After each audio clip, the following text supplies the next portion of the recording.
it's about being a good business person. Yeah. You're running a business. I'm running a small business. You're running a small business. You are the head of that business. You're also the commodity of that business. So you have to understand that you have to run a good business so that my business is interested in doing business with your business.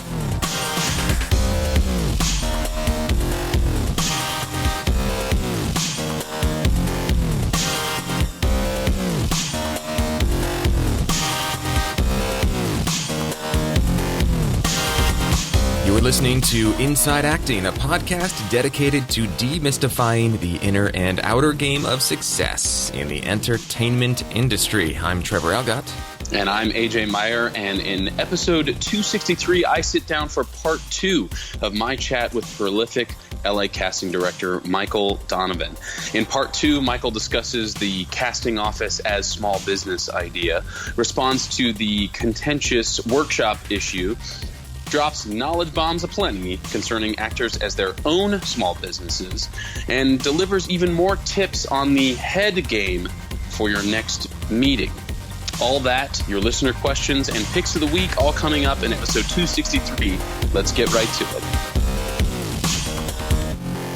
Support for this episode of Inside Acting comes from Rehearsal Pro, the next version of Rehearsal, the essential app for actors. It's now available in the iTunes App Store, and if you want to learn your lines, get off book for your auditions quickly, effectively, explore your character, make stronger choices, book the room, book the office, book the job, and do a whole lot more, go to rehearsal.pro/IAP right now to learn all about the great features available in this newest version of Rehearsal. Rehearsal Pro, a groundbreaking app designed by actors for actors. That's rehearsal.pro/IAP.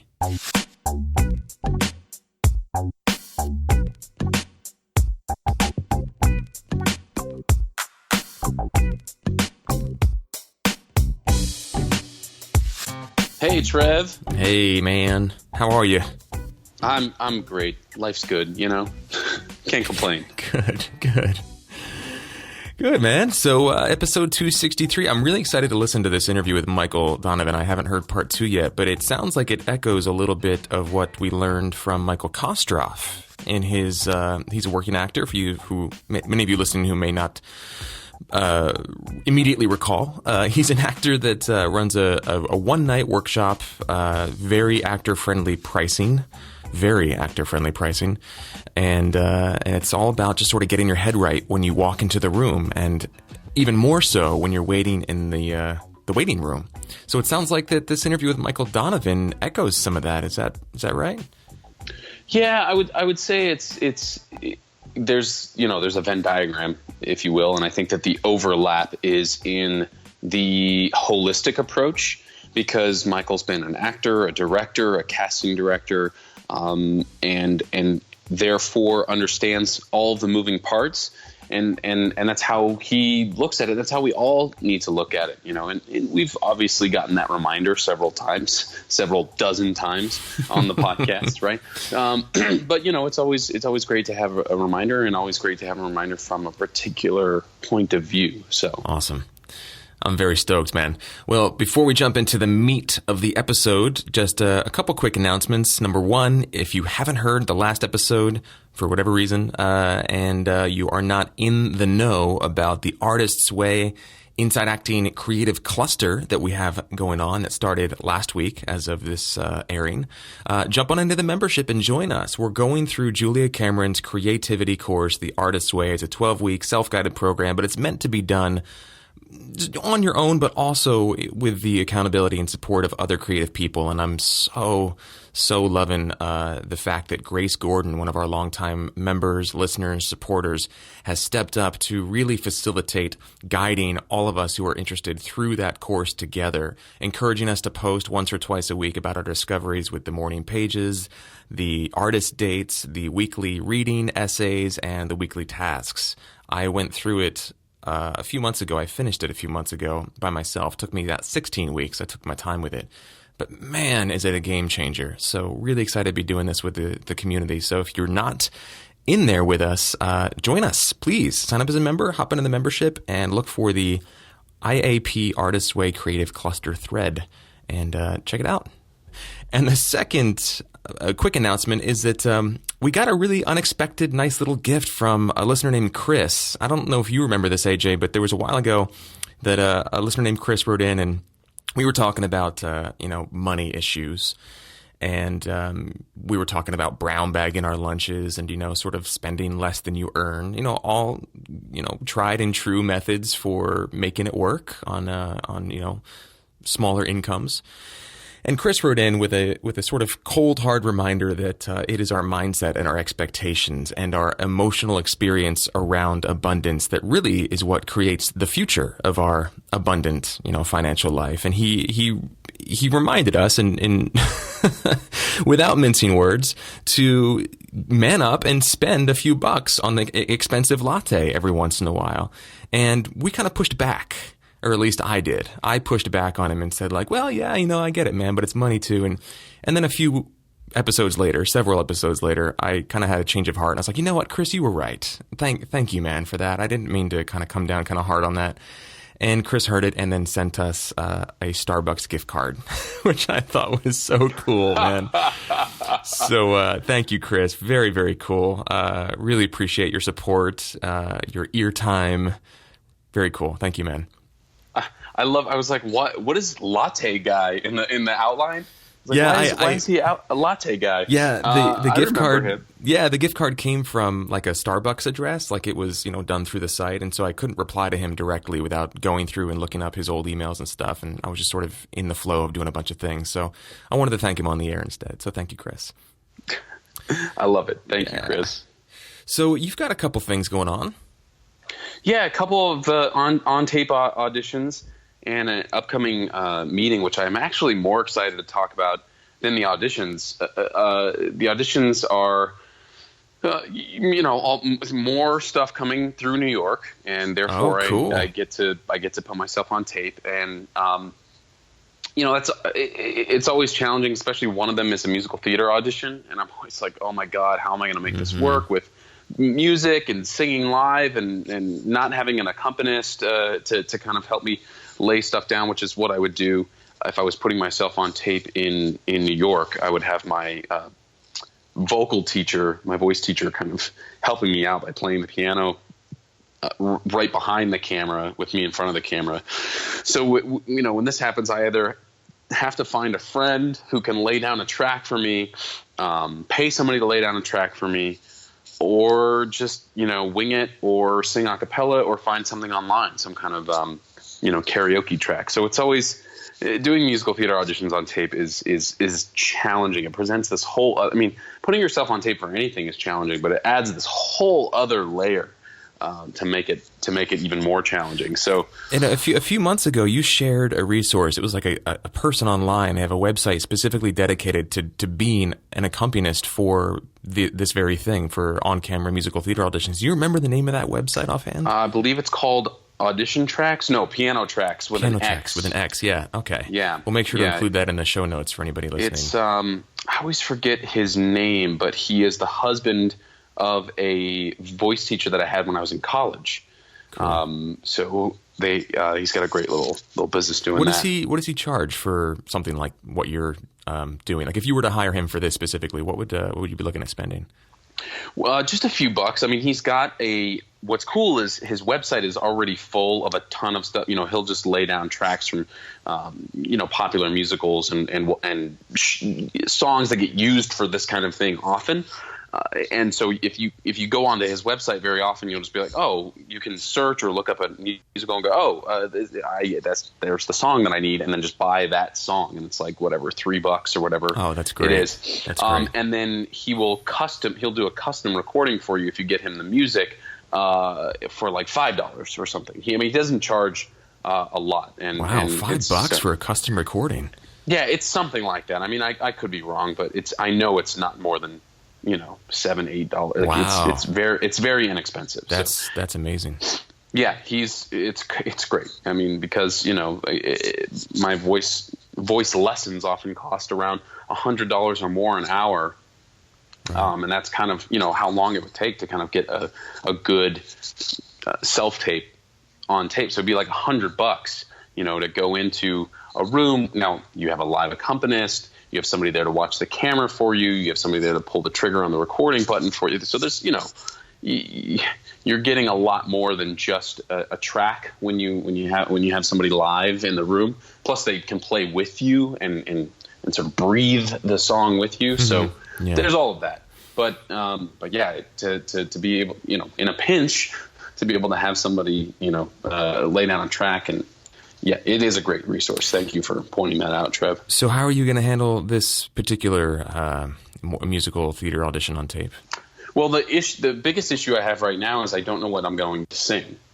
The role requires probably a song I don't necessarily have in my book right now, which is my own fault because I should. It's the kind of role that I will play. It's a sort of a bad guy in a book musical that is a baritone. Like, I should have this song in my repertoire, and I don't, and that's on me. So I got to find the song, and then I'll figure it out from there. I have no idea. Okay. And when is it due? Next week, I think Monday. So I have a weekend basically to get it done, and that's basically what I'm going to be doing as soon as we're done recording this here podcast. Is jumping back into that. And is this is for a New York thing, or this is here in LA, or it's at the Good Speed, which is a very famous musical theater. It's an opera house in Connecticut, I think. Okay. That is very famous because a lot of like really well-known musicals have gotten their start there. Similar to like the La Jolla Playhouse in Southern California. Cool.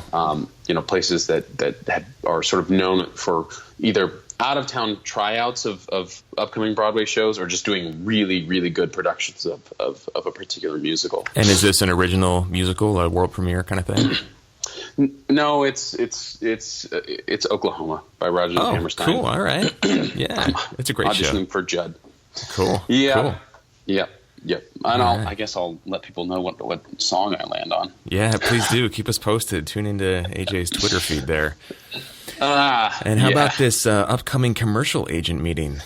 So I've talked about this on the podcast before, and I'm going to steal a sentence from our ghost host Ben Whitehair. I have released commercials energetically, completely. Like, I was not focused on them. I had a commercial agent for like 2-3 years, and they dropped me. They had a changing of the guard, and I just sort of like gave up, which is fine. I had maybe 2 callbacks in that whole time and 0 bookings. So I just never considered myself having that look. My manager has recently reconnected with a commercial agent here in LA, and I guess sent him my stuff, and he was like, he's interesting. I'd love to like meet with him. So it's great because now I get to go in, and I'm literally going to, even though this isn't 100% true, it's true for me right now. I'm going to go in and say, yeah, I'm not really interested in commercials. My manager kind of talked me into this That's awesome. meeting. That's like something they've never heard before.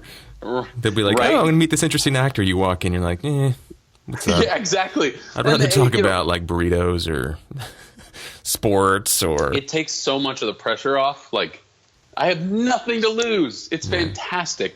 But, I'm going to go in. I'll be high energy because I am high energy, and commercials require high energy. And just be like, yeah, I guess. Yeah. I mean, what would you see? I mean, maybe a beer commercial. I mean, I feel like the bearded, not so attractive man who is booking all of these commercials lately. And I'm not saying it's one guy. I'm saying it's a look. There's a look that is in so many commercials these days. The bearded, not so attractive guy. I feel like the thing about that look is he's non-threatening. In addition to being bearded and not so good looking, I'm kind of threatening. I'm big. I'm imposing. I have deep set eyes, a very pronounced brow, and I just played a terrorist on NCIS LA. Like, I'm not gonna. I mean, maybe you would buy beer from me. I doubt you'd want to buy a car from a terrorist. I don't know. So we'll see. We'll see how that goes. But I just thought it was an interesting thing to talk. And it's not for a couple of weeks, so there will be more to discuss. Yeah, well, you never know, man. You never know. Ethnic ambiguity is definitely in commercials right now. That is true. And you're right. The sort of everyman, the bearded everyman is in, but so is like Midwestern. I mean, I don't know. I mean, I don't know if there's trends in commercials beyond that kind of thing, but you never know, man. I mean, you could end up booking like a national spot for like Dos Equis, who has really unconventional ad campaigns. And you could be like the next most interesting, like that guy who's the new like most interesting man in the world, the like young version of the old guy. Young version of the old guy. Does he look? But you know who I'm talking about? Mm-hmm. Does he look like a quote unquote commercial actor? Like hell no. And yet, boom, he's probably making tons and tons of money. You know the guy for those Chevy spots that are running right now, where it's like a couple people that are sort of like. They're like this guy. There's like this bearded, sort of balding, middle-aged guy, and he's asking this panel of people who are not actors, like what they'd like in a car. And then like the wall comes up, and there's like a Chevy over there, and they're like, "Wow!" And they get in the car. That guy is with my agency. He's a commercial actor with my agency. He has made so much money on those commercials, like multiple six figures on those commercials. And I look at him, and I don't see a commercial actor. So I mean, I don't even know what that means. I mean, I kind of do, but like, I definitely would. Like, don't sell yourself short, man. I'm like, you never know. You throw convention out the window. You have such a specific look, and I hope that you're going to be eating your words in 6 months when you're on like 2 national campaigns running concurrently for like from your mouth to God's ears for Budweiser or something. All right, bring it on, Dos Equis. All right, there it is. Bring it on. So did you book another voiceover gig? Is that what this is saying? Yeah, it just says voiceover gig. That's very vague. Details, please. I don't know how much I can say about it, to be honest. I didn't sign an NDA or anything, but I'll be recording it on Monday. It's a national campaign, but it's not gonna be anywhere that anybody's gonna like just come across it spontaneously listening to the radio or anything like that. I don't know how like visible it's gonna be. I mean, I do, but like I can't say much about it, I guess is what I'm saying. Okay. All right. I'm trying to piece it together and failing miserably, but excited to hear more about it later. Hopefully in a week or two I'll be able to tell you more. I mean, these guys, they turn the work around really, really fast. So it may be like up and running in a few weeks. This episode of Inside Acting is also brought to you by VO2GoGo.com, the award-winning voiceover training system and winner of Backstage's Reader's Choice Award for Best VO Training 4 years in a row. Visit VO2GoGo.com/start for a free Getting Started in Voiceover online class that'll help you book voiceover gigs like Trevor Algat. That's VO2GoGo.com/start.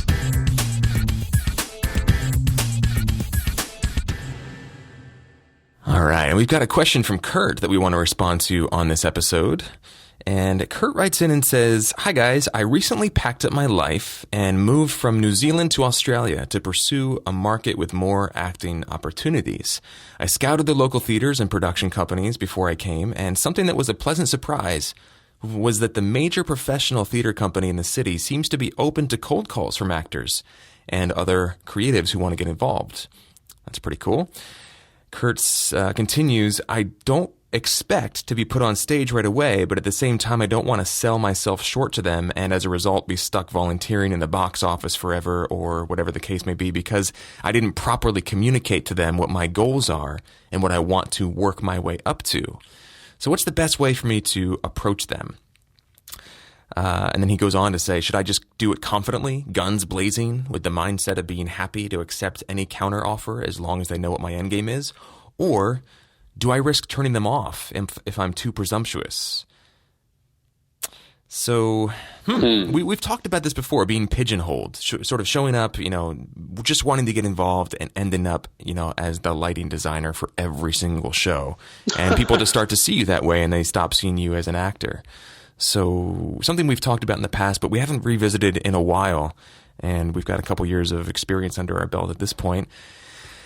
I mean, it's funny. I was talking to my cousin's husband. I don't know what that makes him. I don't know what that makes him like in terms of family parlance. But brother-in-law, second brother-in-law. Anyway, they've got a baby boy named Max. He's like 6 months old. And I was asking Steve, my cousin's husband, I said, you know, like, what's changed in your life? Obviously, you know, having a baby is a big deal. So like, what's different for you? And he said, you know what, the biggest thing is that I'm so much more patient in my personal life and so much less patient in my professional life. It's like, I come home and I have all the patience in the world for my kid, for my wife, for everything that goes on. Like, I can just handle like screaming. I can handle, you know, shit and vomit everywhere. I can handle it. He's like, but I go into work, and if somebody wants to waffle on something, or they're unsure, or they want to think about, I'm like, screw it. Like, give me an answer right now or we're done. He's like, and it's really actually helped my business a lot because I just get to the point so much faster. Wow. So I think that there's something to be taken away from that when it comes to Kurt's question about showing up to a theater company and saying, you know, like, I want to get involved. What do you guys need help with? But I'm also an actor. I'm of the mind at this phase in my life that you got to be really, really clear about what you are willing to and willing not to do. And I think setting those expectations and boundaries, putting them in place up front and not deviating from them is really, really important. So in this case, Kurt, maybe you're, you know, introducing yourself to the theater company. You're saying, hey, I'm an actor. That's what I do. That's what I've invested my life training in, a lot of money and time in. That's my end game. I want to get involved with this theater company, and I want to be an actor. I want to be on stage with your productions. I want to be involved with that aspect of production. What's the best way for me to serve you guys with that end in mind by, I don't know, 6 months, 9 months, 12 months, less, more, whatever it is? I don't know if you would use those exact words, if that would be your exact approach, but the spirit of it being, this is what I want, this is what I'm after. I'm not willing to put up with any sort of bullshit beyond a certain time frame. So what can we do for me to do that? But make it clear, I guess, that I'm here in service of making this a better, faster, stronger, you know, more effective, more intuitive, authentic theater company. I totally agree. I wanted to say right off the bat when he was like, should I just go in guns blazing? Yes. Yes, you should, because, you know, my invitation to you would be to ask why the hesitation, or what's underneath the hesitation. You know, what causes you, Kurt, to say like, oh, I don't know, and kind of be tentative, I guess would be the word. That's my first question. And then the other thing is, you know, this is about, you're not, I guess the reminder is you're not building a relationship with a theater company. You can't build a relationship with a company. That's why we say build relationships, not networks. You can't build a relationship with a corporation. It's only in the United States where corporations are people. And as far as our politics goes, but I digress. You are going to be building a relationship with the individuals in that theater company. So find out who you vibe with, find out who are the decision makers. See if you can get, you know, the artistic director, see if you can take him or her out for a coffee and pick their brain, you know, and just say like, hey, I just wanted to, like, you know, find out what the scene is like. People are so, in my experience, so willing to support one another in the artistic community in that way, and do it under the and it's not even really auspicious because it's true for you. You just moved into this market. Do it under the idea that you're going to find out about the rest of the industry. You're not going to necessarily find out just about this theater company. You're going to ask questions about Australia in general. I don't know where you're at, Sydney, Melbourne. I know those are pretty much the two biggest markets there based on what I know. But like, hey, I would love to take you to coffee. I just got to town, and I'm interested in finding out about, you know, the theater scene at large. Like, what theater professional, what creative theater professional isn't going to want to sit down for half hour and a half to just talk about the unique theater culture that they are entrenched in? Are you kidding me? You're giving them like probably one of the most fun opportunities to talk about what they love of potentially their entire week. They want to be able to talk about this kind of thing. So yeah, that would be just my advice, my reminder that you're building relationships with individuals. And then once you've done that, then you have more knowledge, you know the lay of the land, you know how they think, you know a little bit more about that company. And from there, you can know if you vibe with their energy, and then decide, if you are going to pursue a working relationship with them, where you might, get your start. And maybe the conversation organically evolves in that way. I want to play devil's advocate just a little bit to what you just shared, AJ, and that is that people are busy, and sometimes coffee dates, like asking somebody out to coffee for an hour, 2 hours of their time to basically ask for their expertise and their knowledge can sometimes be seen as a burden to that other person. Especially busy people who have a lot of things on their plate, and who's not busy, who isn't under some sort of deadline or doesn't have a million things they need to be doing, to sort of get to a happy place in their life, to be complete with things that are meaningful to them. Sometimes asking them to take a huge chunk of time out of their day can be a big request. So the thing I would add to that is, who is it, Brian Tracy or Jim Rohn or one of those self-help guys? They say that everybody's tuned into their favorite radio station, WIIFM, WIIFM, which stands for What's in It for Me. And I think that having that mindset when you ask them to, do something pretty substantial, which is take 2 hours of their time to meet with a stranger to offer. I mean, yes, there's an aspect of charity to it that I think people in the arts community are much more open to sort of providing, but also recognize that they've got to get something really substantial out of that transaction to make it worth their time. So think of what that might be. Do your research as much as possible.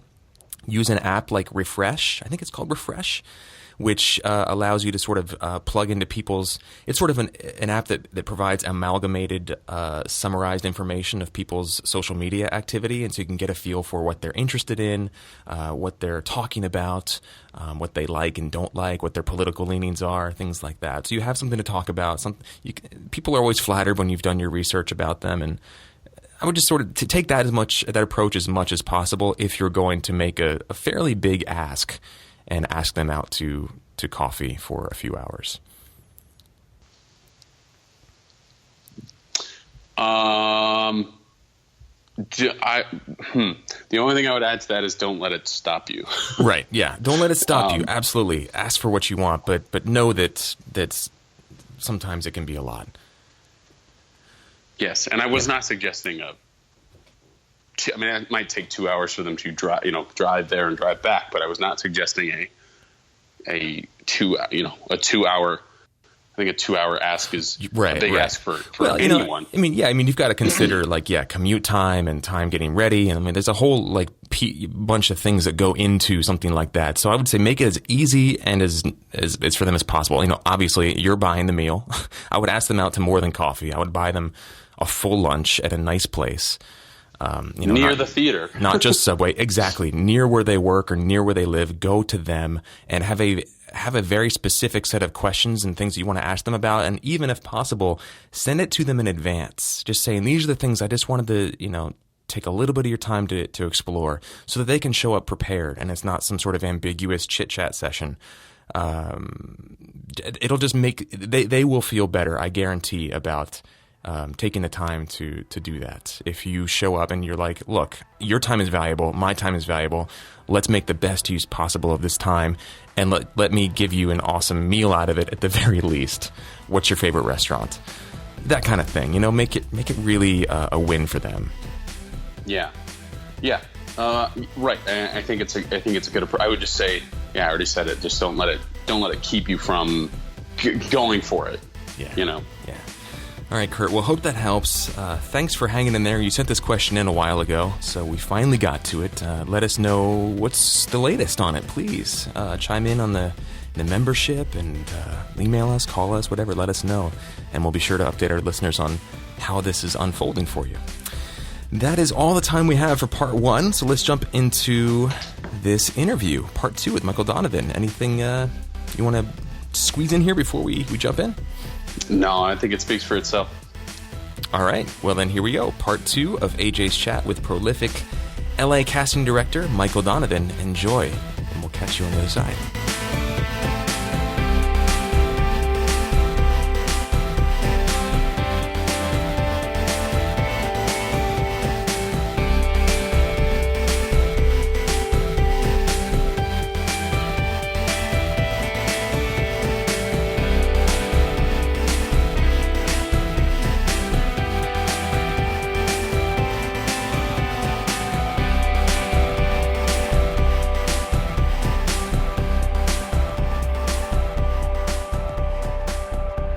We also think about when we're auditioning for the job, we're not realizing that we're auditioning for several people. So let's say, for a theater job, how many people are going to be behind that table? 4 at least, right? Behind that table? Okay, great. So to call back, If it's a musical, there's the musical going to twice be as many. Exactly, right? Okay, so let's use the number 4 arbitrarily.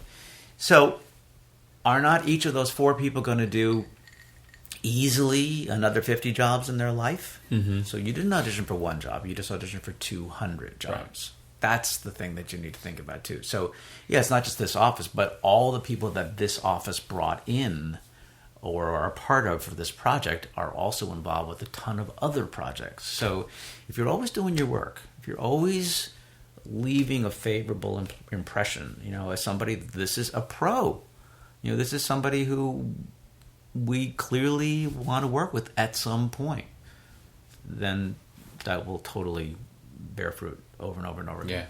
Yeah. I want to ask you, because we've had several casting directors come on the show. You mean I'm not the only one? That's it. I'm walking out.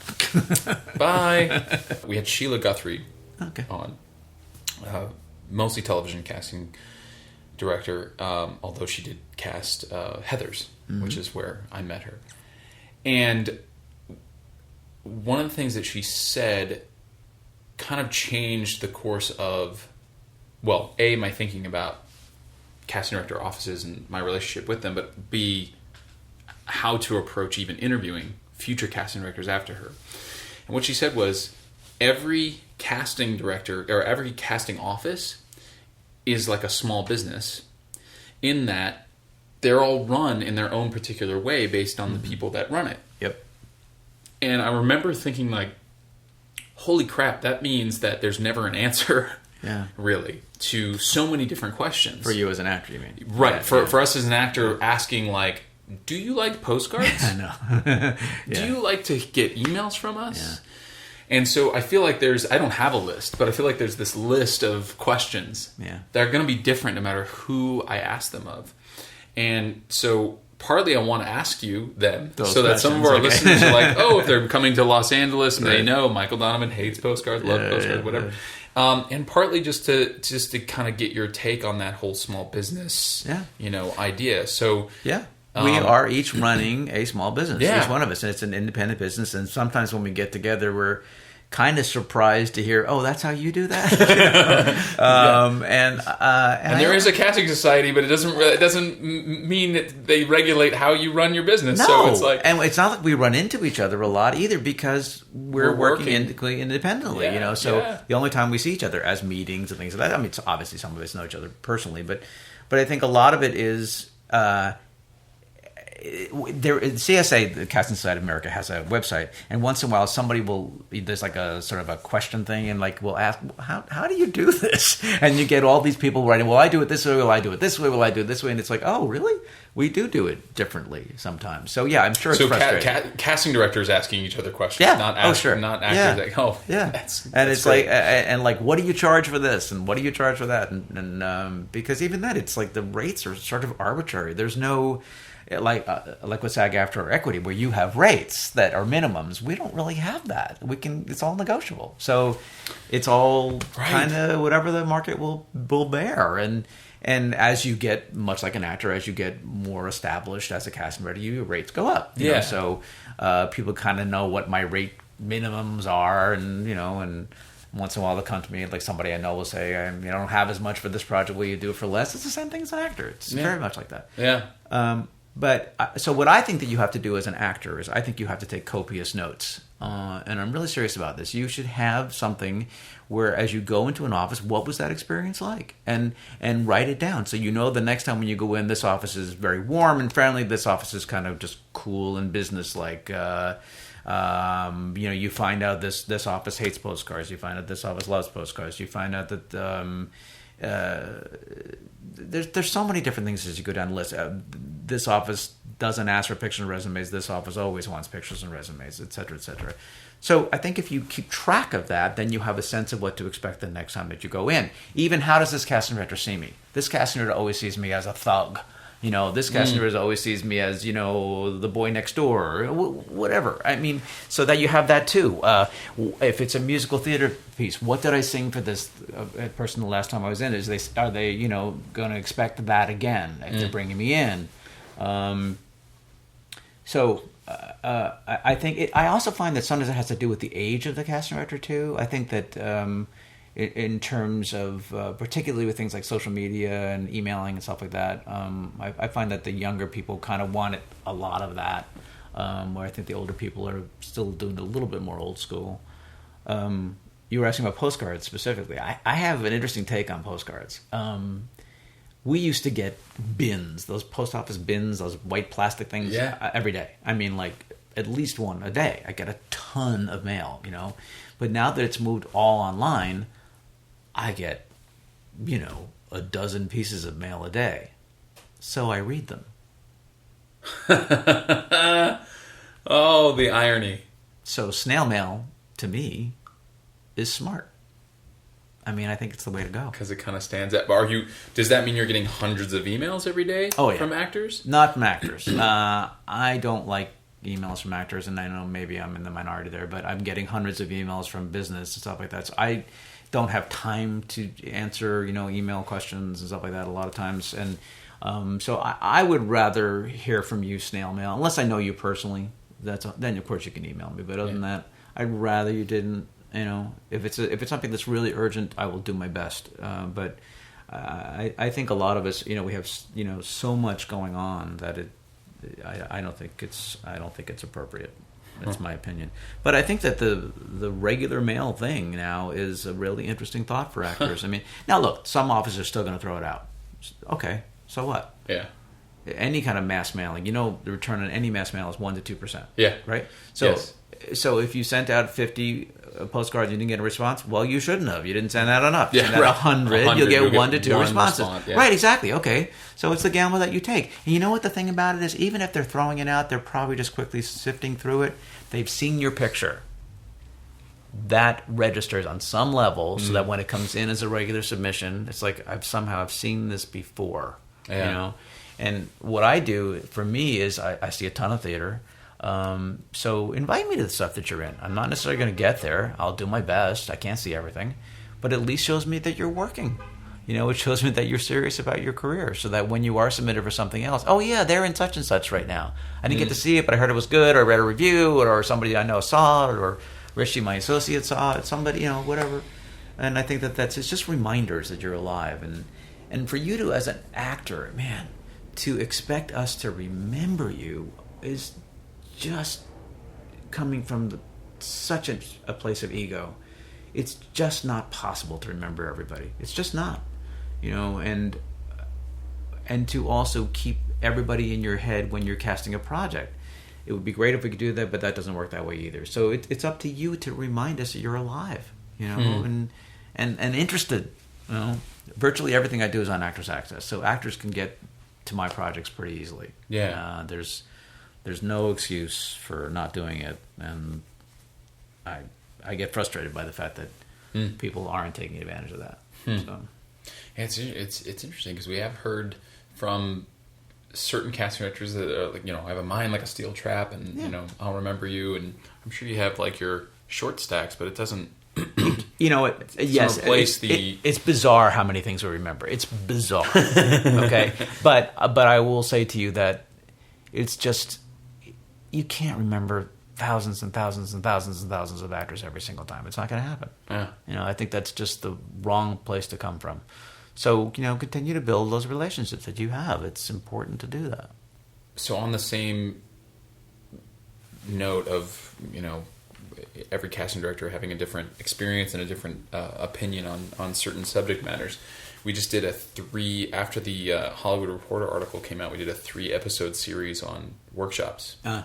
Actually, it was more than that. It was like 6 episodes, 5 or 6 episodes. So I'm curious to hear where you fall on the spectrum, where you fall in the argument, if you're for, against, neutral, kind of what your feelings are on it. I'm very much for the workshops. I think that they're much maligned. I think that,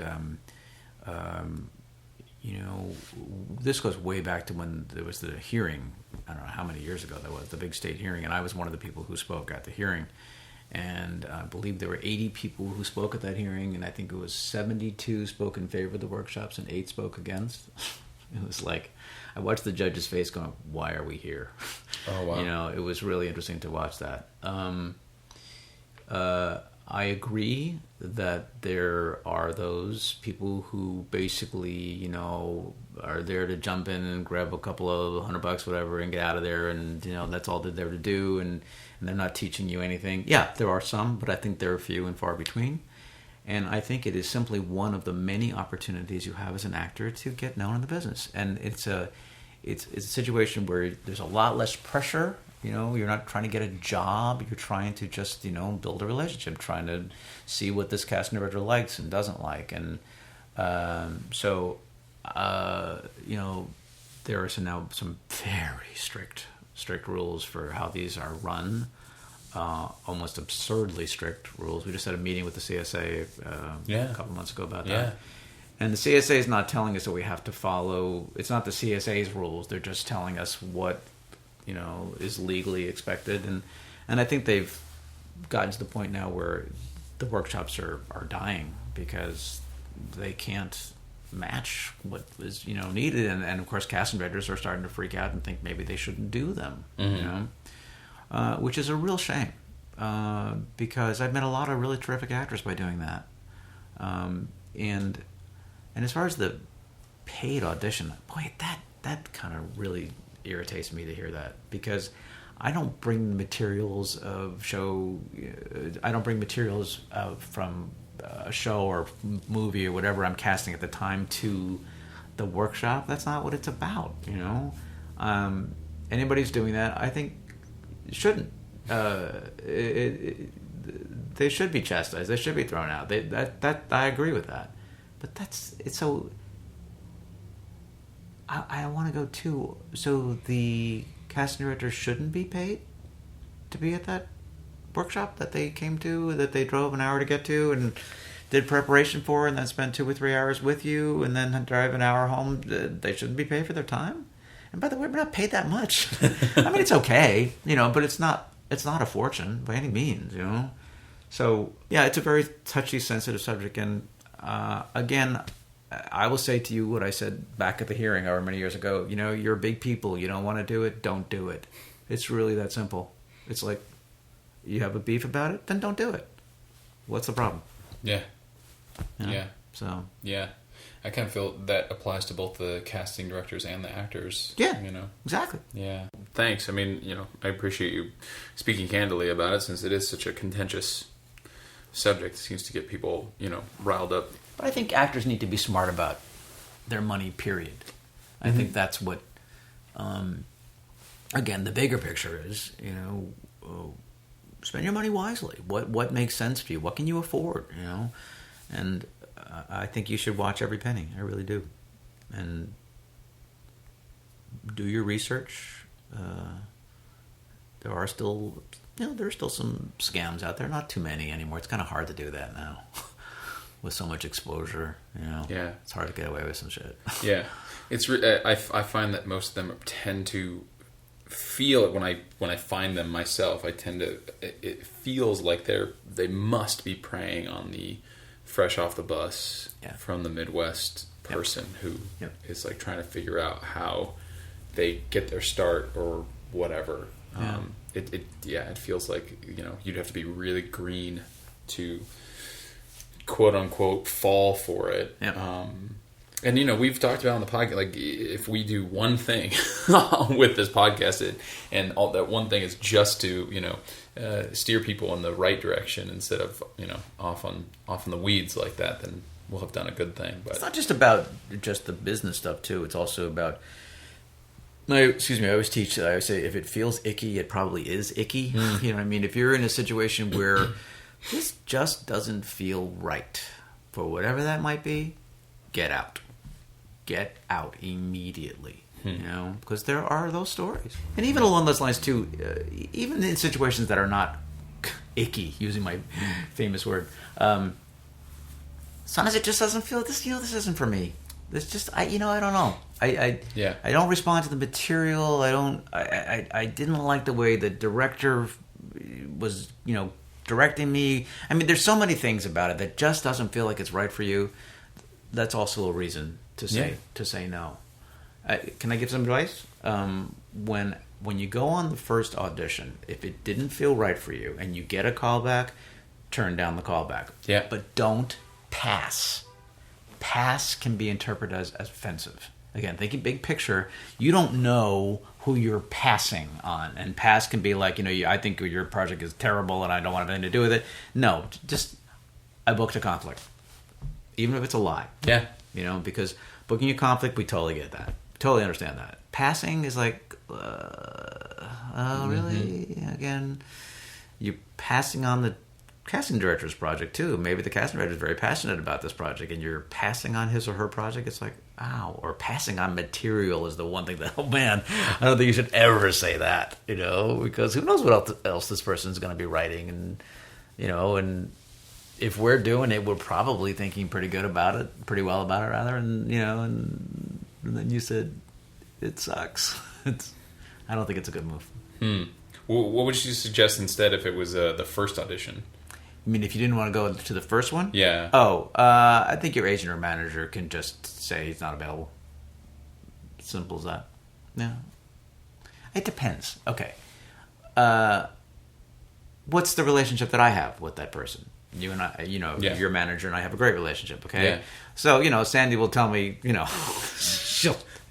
Sandy pulls no punches, No. And, and I pull no punches with Sandy. So, we'll be very straight with each other. Depends on the relationship. I think that's going to be true across the board.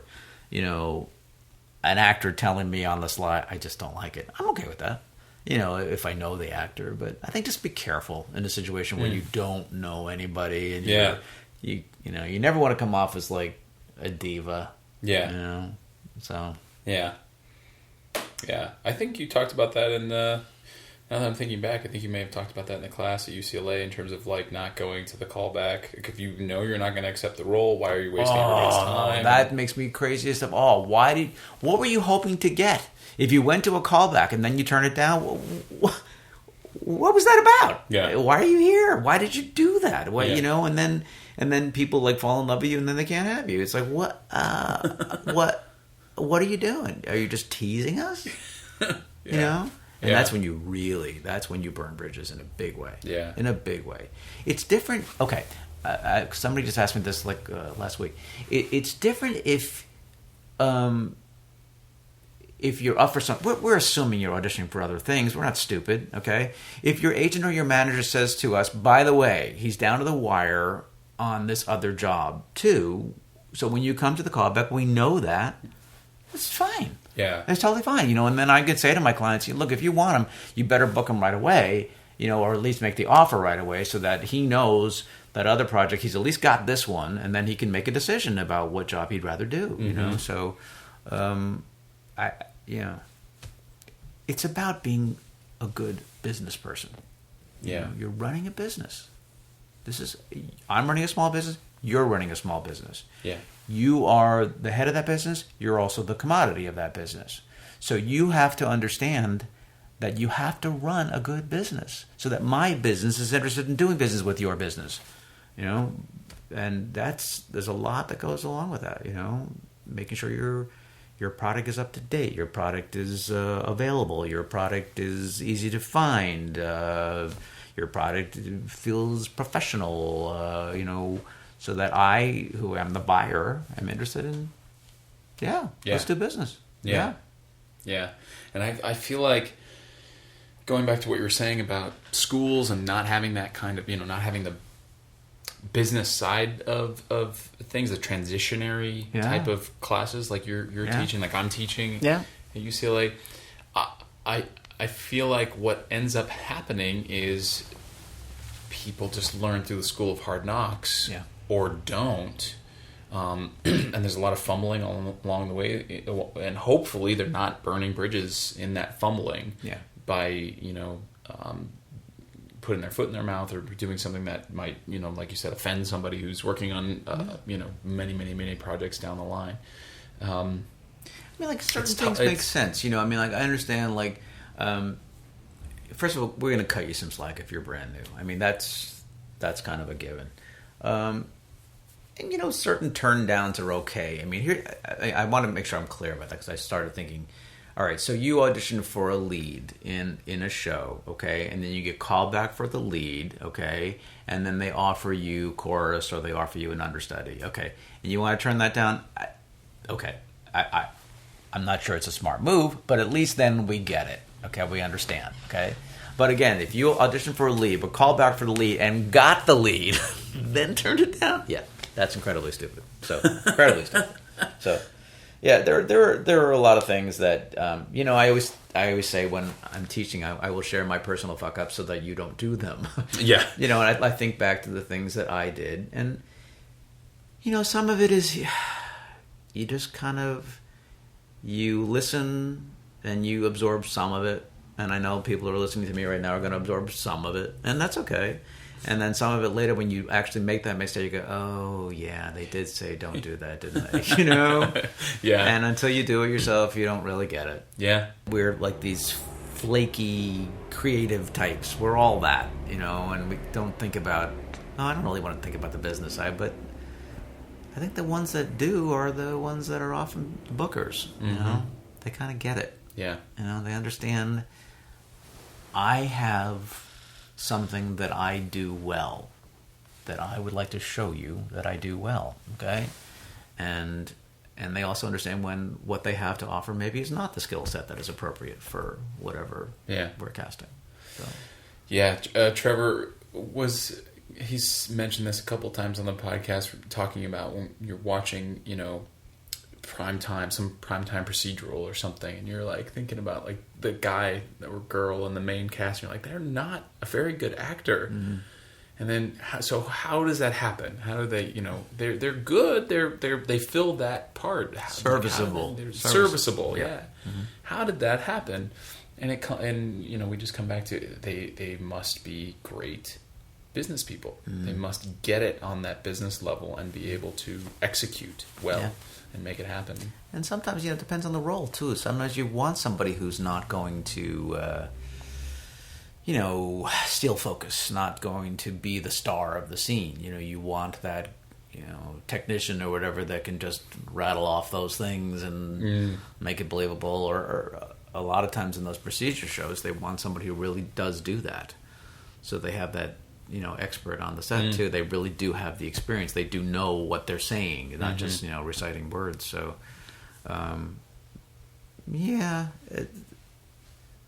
it's that whole thing is interesting too. An actor friend of mine was telling me the story about how he got this great part on some sitcom. I don't remember what it was now, and at the table read, when he said his line, they got huge laughter from the crew and everything else. And by the time they got to taping, that line went to the star.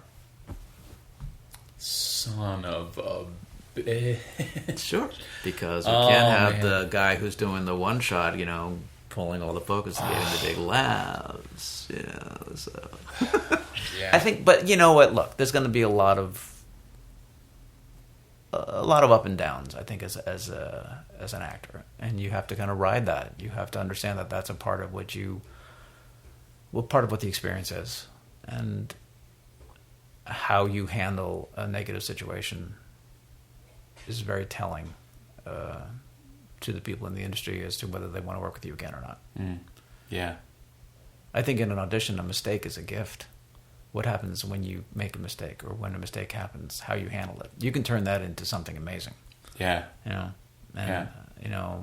or you can turn it into where you have a moment where you're a diva, and it's like, oh, this is what you're going to be like when sound screws up, or they didn't get the shot, or whatever, or the door doesn't open on a set on stage. It's like, guess what? Door didn't open. Deal with it. Yeah. I mean, so yeah. We always end every interview with the same 2 questions. okay. Not like inside the actor's studio. Oh, cool! I don't get to say my. What is your favorite curse word? Right, exactly. I don't know my favorite curse word. Motherfucker, probably motherfucker. Yeah, motherfucker. Okay. All right.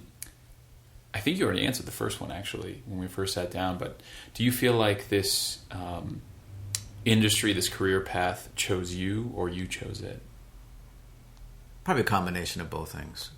I think that I knew that I was going to be a part of this industry, and there was at one point where I said,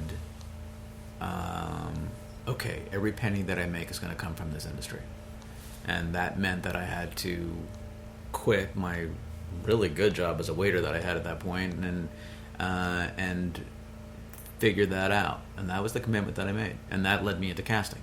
But I think it was because of that determination that I was going to make it in this industry. I wasn't sure. I didn't know it would take me into casting, but I think so. A little bit of both. And the second question is, if you could take all of your experience, and this would be great because, the teaching that you do, and being that you've been in multiple, acting, directing, casting, directing, if you could take all of your experience and knowledge and wisdom and boil it down into one nugget of advice, what would that one nugget be?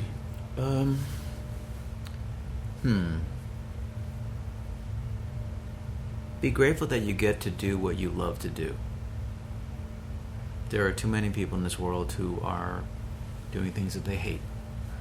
And we get to do what we love to do.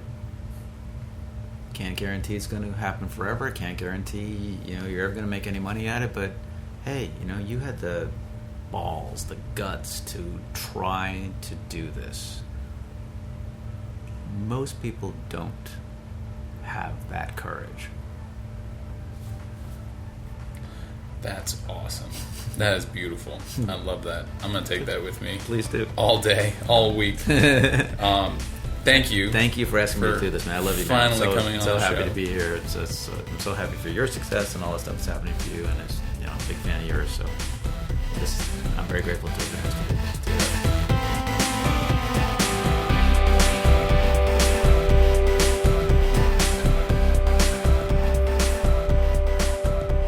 All right, guys, welcome back. Hope you enjoyed part 2 of AJ's chat with prolific LA theater casting director Michael Donovan. So what's your pick of the week? Actually, I know your pick of the week. I binge watched the shit out of this last week, and it was pretty cool. How have you not been talking about it? I don't understand. Because I didn't love it. You didn't love it. I didn't love it. Oh my god. I enjoyed it. That's hilarious. I enjoyed it, but it wasn't pick of the week worthy for me. That is hilarious. That is so funny because I was for sure thinking that he hasn't been talking about this, and it's Britt Marling, who I know you and I know you're all about her. I was like, why hasn't he talked about this on a podcast? You didn't love it. I'm so what? I know. Here's the thing about. By the way, it's the OA. Yeah, Netflix we hadn't even series. said the title yet. Netflix, you can binge watch it. The first hour of the first episode, I was bored to tears. I was like, this thing is Britt Marling all over me. It's so indie. The shots are long. I hate everybody. The characters are not interesting. The dialogue is slow. And I'm like, oh my God, I don't think I'm going to make it through this. But I wanted to give it the first episode, give it a chance. And when that moment hits, and I know you know what I'm talking about, there's like a drone shot. Mm-hmm. There's this moment where it takes a completely bizarro turn, and I was hooked. I was like, whoa, what the? It just became a completely different show from that point forward. Yeah. And I'm enjoying it. I got to admit, I haven't finished it yet, and maybe there's something about the ending that you didn't like, but I'm enjoying the I have no idea what the hell this is aspect of it. Yeah, it's cool. I mean, there's some beautiful imagery, and it's very well done. but the story never grabbed me. I only finished it because I had started it, and because it was Britt Marling, and because it was very well done. But nothing about it hooked me in. I just finished it out of a sort of sense of duty, and I didn't hate it. I didn't think I wasn't angry about watching it. I was just like, okay, it just felt kind of forgettable to me. I mean, there's some neat images and some neat concepts, but all in all, I enjoyed Breaking Bad, for instance, about 1,000 times more. So, yeah. Okay. Alrighty. That's just Cool. me, though. Well, I really hope I didn't taint your experience of watching the rest of it now. I'm gonna be like, now I hate it because Trevor doesn't like it. I don't know. Sometimes people say stuff about things, and you watch it sort of with that in the back of your head, and you start judging everything through that person's personality as you understand it. And I hate when that happens to me. So if I just did that to you, I'm really sorry, man. What's that show? Adam Ruins Everything. Trevor Ruins Everything. No, you didn't ruin it. I'm just not going to watch it anymore. That's fine. Oh man. What's your pick of the week? Oh, I can't wait to ruin this. My pick of the week is an app. It came out very recently. It's called Zero, and in classic Trevor fashion, it's a health-based app. It's for intermittent fasting. There's a lot of, we talked a little bit about this in the yearly review episode, that I really felt good about handling intermittent fasting. It's become a part of my life, and there's lots of different ways to do it. I was, and still am to a large degree, doing the 20 to 24 hour fast once or twice a week. But some people do 16 hours of fasting with 8 hours of eating. Some people do 4 and 20. Some people do, only eating after sunset. Some people do every other day. You eat 25% of your calories. So lots and lots of ways to do it. But the overriding theme is calorie restriction, going a predefined amount of time that is slightly longer than you may be comfortable with. So you put your body into a little bit of sort of healthy stress without eating. So you fast for a while, and there's lots of health benefits associated with this, at least in animal studies so far. And in this app, Zero, there's a link on our website to it. It's only for iOS, I believe, right now, so only for iPhones and iPads and things like that. But in this app, there are links to videos, long videos that are like an hour and a half, interviews with doctors that have done extensive research on this kind of thing, and they're finding all sorts of health benefits when it comes to resilience of the immune system and treating Alzheimer's and heart disease and all these things. For the longest time, the medical establishment has been telling us that we need to be eating more to fix health problems, especially weight loss, which is always sort of interesting to me. It's what should I eat to lose weight? It's what shouldn't you be eating to lose weight? I think is a better question.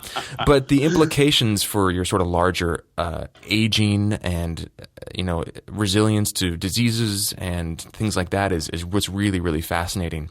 It's a really cool app, and it's sort of the default mode is to stop eating after sunset, to start your fast as close to sunset as possible, and then go for 13 hours at the very least. And there's a way to track that in the app, and there's all sorts of data, and you can export it and analyze it. It's very simple, but I've found that it's been a great way to keep me from cheating a little bit here and there. I'm hungry, it's 9:30 at night, I'll just have I'll just have a little something or whatever. And nope, the app is tracking, Trevor, that you are not eating right now.